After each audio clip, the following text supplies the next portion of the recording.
Ada juga yang kadang-kadang bercakap pada kawan-kawan perempuan, jom kita buat anak. Ada seorang cikgu ni, dia mengadu kat saya, dia kata, Fairuz, boleh tak tolong huraikan ataupun ceritakan tentang isu soft pornografi yang melibatkan budak-budak sekolah.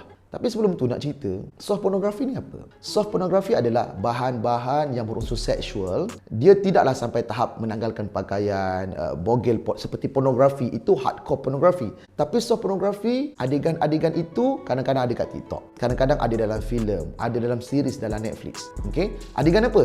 Berciuman, berpelukan, rangsangan-rangsangan yang berlaku, sentuhan. Dan itu adalah satu bentuk soft pornografi. Dan benda ni ada banyak. Cerita KL Gangster 2. Kan ada adegan Roshamno yang terakhir tu dia nak rogol adik Malik kan. Tu soft pornografi lah. Jadi, apa kesan kepada budak-budak yang otaknya bersih, lahir seperti kain putih Nabi sebutkan, bila terdedah dengan benda-benda ni?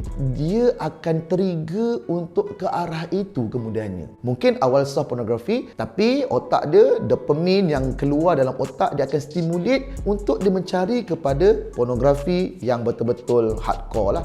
Dan kesan kepada benda-benda ni, budak-budak kadang-kadang kat sekolah, pelik-pelik je cara mereka bercakap dengan kawan-kawan. Ya, ada yang kata, jom buat benda sas dalam tanda SAS, SUS. Apa benda sas tu? Tunjukkan kemaluan pada kawan.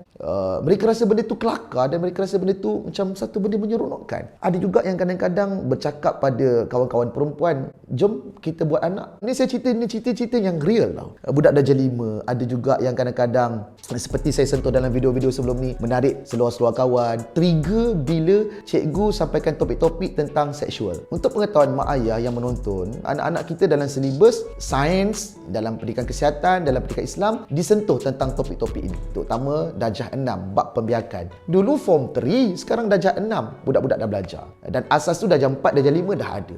Ada seorang guru ni, dia bercerita dengan saya, dia ajar budak tentang pembiakan lah. Dia cerita tentang haiwan, cerita tentang pokok. Jadi bila cerita tentang pokok, cikgu katalah ada yang pokok dia membiak dengan biji benih, ada juga dengan pendebungaan, ada juga dengan batang. Jadi budak-budak yang terdedah dengan soft pornografi ni, bila dia dengar perkataan batang, dia mula bising-bising kat belakang. Dia nampak apa? Kemaluan mereka sendiri. Ini saya juga sentuh dalam video-video lepas, jangan memberi nama yang tak sepatutnya pada kemaluan-kemaluan anak. Dan antara benda-benda yang budak terlalu lakukan di sekolah adalah, kadang-kadang guru-guru, terutama perempuan lah, dia juga rasa tak selamat bila berhadapan dengan murid-murid seperti ni. Dan kadang-kadang cikgu dia perlu sampai serius nak ajar topik tentang hadas ke, tentang melibatkan pembiakan ke, kena buat disclaimer dulu. Cikgu nak didik kamu, kamu jangan main-main. Sampai ke tahap itulah. Dan paling saya geram, anak-anak kita hari ini terlibat dengan hal-hal bersifat soft pornografi, mendesah-desah dalam kelas. Kita tahu perkara apa mendesah-desah ni? Bunyi-bunyi macam tu dibuat oleh anak-anak kita. Dan cuba kita bayangkan generasi apa yang kita sedang lahirkan sekarang. Dan kesimpulannya saya nak sebutkan, benda ini tidak akan terjadi.